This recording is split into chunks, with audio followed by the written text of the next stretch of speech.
Proses pemeriksaan 3 pelaku jual beli senjata api di bulan Oktober 2020 lalu masih terus berjalan dan saat ini sudah sampai di tahap kejaksaan. Perkenalkan, nama saya Grevlindo Thierry Rumaseu. Saya akan mempresentasikan studi kasus penyelundupan senjata api ilegal oleh jaringan Filipina.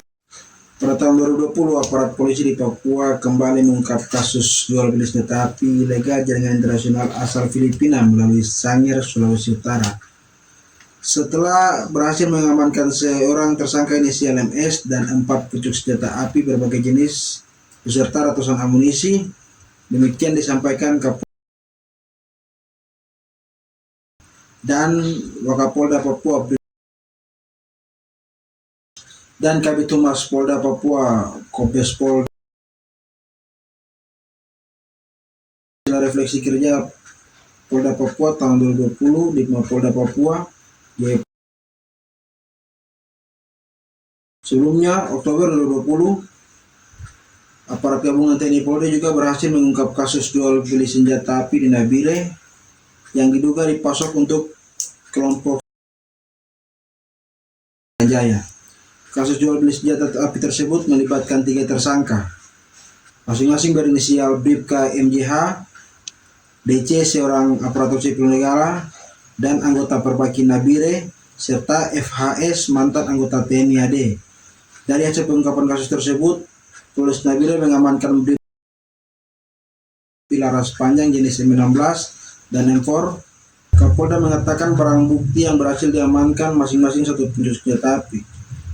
Indonesia dengan Filipina terhadap pemberantasan pelaku penyelundupan senjata api diawali dari kerjasama antara Kepolisian Republik Indonesia dengan Kepolisian Nasional Filipina, diawali dengan pembentukan Pelindo PJCM atau Pelindo MC atau Philippines Indonesia Military Operation, wadah kerjasama di bidang militer dan pertahanan antara Tentara Nasional Indonesia atau TNI dengan Angkatan Bersenjata Filipina atau AFP. Forum ini rutin membahas isu strategis, intelijen, pendidikan militer hingga patroli perbatasan terkoordinasi. Forum tersebut merupakan wadah bagi Kepolisian Republik Indonesia dengan Kepolisian Nasional Filipina melakukan pertukaran informasi, intelijen, dan pertukaran ilmu kepolisian. Pelindo atau PJCM menjadi langkah besar kedua kepolisian menuju bentuk kerjasama yang strategis dan efektif.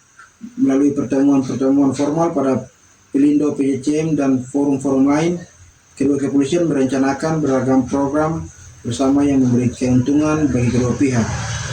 Maka dari itulah bukti antara kerjasama Indonesia dengan Filipina untuk pemberantasan tindak pelaku kejahatan penyelundupan senjata api. Kesimpulan, jadi penelitian menyimpulkan bahwa penyelundupan senjata api lintas negara merupakan bentuk kejahatan transnasional yang telah diatur dalam instrumen internasional, terutama untuk tahun 2000 dan Protocol Against the Illicit Manufacturing of and Trafficking in Firearms 2001, serta Program of Action PBB 2001. Meskipun aturan internasional sudah jelas mencakup ruang lingkup pemindahan dan pencegahan, banyak negara termasuk Indonesia belum sepenuhnya mengimplementasikannya. Rekomendasi utama adalah memperkuat kerjasama internasional karena Indonesia tidak dapat menanggulangi masalah ini sendiri, serta merumuskan undang-undang nasional yang lebih rinci mengatur produksi, transfer, dan kepemilikan senjata. Ratifikasi untuk dan protokol senjata api disebut sebagai langkah awal penting bagi Indonesia. Demikian presentasi saya mengenai kasus penyelundupan senjata api ilegal dari Filipina. Sekian dan terima kasih.